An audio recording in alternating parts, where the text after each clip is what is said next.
Your past does not define you. The way you confront it does. Imagine this. You worked hard to walk away from mistakes, regrets, and chapters of life you once wished you could erase. You found peace, you healed, and you were ready to move on. But then, out of nowhere, someone suddenly returns to that past. They pull out a memory you thought was buried deep, and they use it like a weapon designed to hurt you. It feels like a betrayal, doesn't it? That sting when someone talks to you as the person you used to be, not the person you've become. Here's the interesting part. That is exactly what they want. They want your reaction. They want control.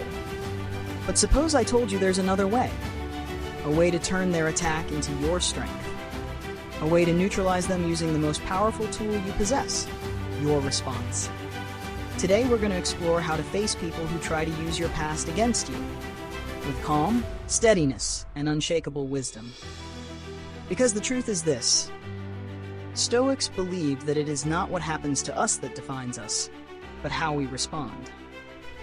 And when someone tries to drag you back into an old wound, your reaction becomes the architect of your future. If you're ready to take control of your own story, to respond with clarity, balance, and intelligence, then you're already stepping into the community of grown, mature individuals who own their thinking and shape their future. When someone brings up your past, the natural reaction is denial. We try to push it away. Everyone has done this, burying mistakes and regrets so deep they almost feel unreachable. But denial doesn't make the past disappear. It simply gives someone else the power to bring it back whenever they want. And that is the real danger. By denying, you hand them control. Here's what most people never realize. The most powerful response is to calmly say, "Yes, that happened." There is a unique strength in acceptance. No excuses, no shame, no guilt. Just the truth of what once occurred. And when you stand there, steady and honest about your past, you strip their words of any power. You remove the sting. Why? Because when you own your story, you are in control. This doesn't mean glorifying or justifying mistakes. It means you have learned from them, and they no longer define who you are today. Stoics believe that freedom does not come from resisting the past, but from accepting it. Marcus Aurelius wrote, "The obstacle to action advances action. What stands in the way becomes the way." In other words, the very things you want to forget, the things holding you back, often become the things that push you forward once you stop resisting them. When you can look at your past with honesty and without letting it control you, you begin to understand that what you once ran from can become your source of strength. Not erasing the past, but making peace with it. All of us try to hide parts of ourselves, mistakes we wish we could delete. It's almost instinctive. The ego wants to protect us from pain and judgment. But paradoxically, the more you deny your past, the more power you give to others. You let them write your story for you. When you stop resisting, when you accept your past as part of who you are, you reclaim authorship. You no longer let someone else hold the pen of your life. Think of this. When you're willing to say, "Yes, that happened," you stop running. You stop letting it dictate your every step. Instead, you let it teach you. You let it shape the person you are now. Stoics did not avoid mistakes. They faced them directly and used them as fuel for growth. When someone points out your faults or failures, they're fishing for a reaction. They want you to shrink, defend, or feel small. But when you own your past, when you no longer need to protect it, you reclaim your power. With calm acknowledgement alone, you take the force out of their attack. So next time someone tries to use your past against you, remember, acceptance is your strength. When you stop denying your story, you free yourself from its weight. You turn what once hurt you into evidence of growth. It doesn't mean you're proud of every moment. It means you stand firmly in the truth, knowing the past doesn't define you. Your response to it does. It's easy to run, to pretend nothing happened. But when you face your past without shame and say, "Yes, it happened," you begin the process of liberation. You take back control. You become the true author of your life's story. What once held you down now pushes you forward. In the eyes of others, your acceptance becomes strength. They can no longer use your past against you, because you've already made peace with it. You've already walked through it. Growth doesn't begin when you fix your mistakes. It begins when you stop running from them. Embrace the past, own it, learn from it, and you'll see it no longer holds power over you. Eventually comes the moment when the past is no longer something to escape. You've acknowledged it, haven't you? You've accepted that mistakes, failures, and regrets are part of you. But the real turning point is when you no longer see them as burdens, but as steps. When someone mentions your past and you feel the urge to apologize or defend yourself, imagine if the best response isn't, "That was my mistake, but I learned from it." That simple shift changes everything. It doesn't claim pride. It claims growth. It says you found wisdom in pain and strength in struggle.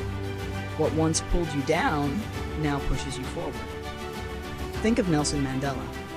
He spent 27 years in prison, more than a quarter of a lifetime. His past was filled with unimaginable suffering. But when he was freed, he didn't carry that pain as a burden. He transformed it into purpose, into fuel for change, for himself and for an entire nation. Scars are not weaknesses, they are proof of endurance. And that is the essence of power. When the past no longer holds you down, you reclaim your life. Mistakes, failures, painful memories, instead of dragging you downward, can lift you upward. Because the truth is this: we are not defined by what we have done, but by how we rise from it. Epictetus said, "It's not what happens to you that matters, but how you react to it." When you stop seeing the past as chains and see it as a lesson, everything shifts. You stop apologizing for who you once were. You begin appreciating who you've become. The difference between someone stuck in the past and someone moving forward isn't the mistakes they made, it's the mindset they carry. Everyone falls. Everyone has regrets. But Stoics taught that the goal is not to erase mistakes, but to transform them into lessons. Instead of carrying guilt and shame, you carry wisdom.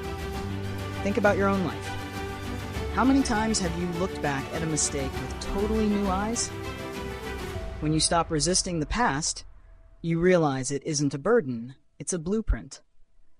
Every challenge is an opportunity. Every scar is evidence of strength. This is the essence of Stoicism. We cannot control what happens, but we can always control our response. So when someone brings up your past to hurt you, don't bow your head. Stand straight and say, "I learned from it."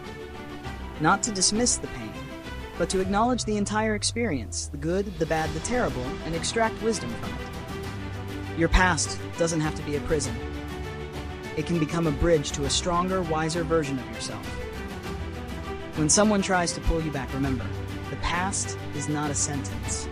It can be your strength. The cracks are where the light enters. What once made you fall is now proof that you are still standing. So the next time someone talks about who you used to be, answer with, "I learned from it." Don't let them turn your past into a weapon. Turn it into armor. You are not your mistakes. You are who you choose to become after them. And once you claim that strength, no one can take it from you. When someone tries to drag you back into your past, your first reflex is to defend, to explain, to push back. But what if the strongest reaction is no reaction?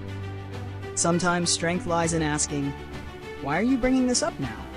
A simple question that shifts the entire dynamic. It pulls you out of emotion and places you in the seat of observation. You are no longer the attacked, you become the analyst of their intentions. A moment of stillness has incredible power. By asking, you shift the focus away from your past and onto their behavior. Why at this moment? What is their real motive? This is Stoic poise, observing without being swallowed by emotion. Epictetus said, "We cannot choose external events, but we can always choose our response." When you question instead of reacting, you reclaim mastery. If they meant well, the question forces them to reflect. If their intention was to hurt you, the question exposes them. They must face themselves, and often they stumble. This question doesn't just stop the attack, it makes them accountable in the present. You are no longer defending. They are the ones who must explain. If their goal was to wound you, they will falter. their weapon loses force. Silence, paired with the right question, becomes the sharpest shield.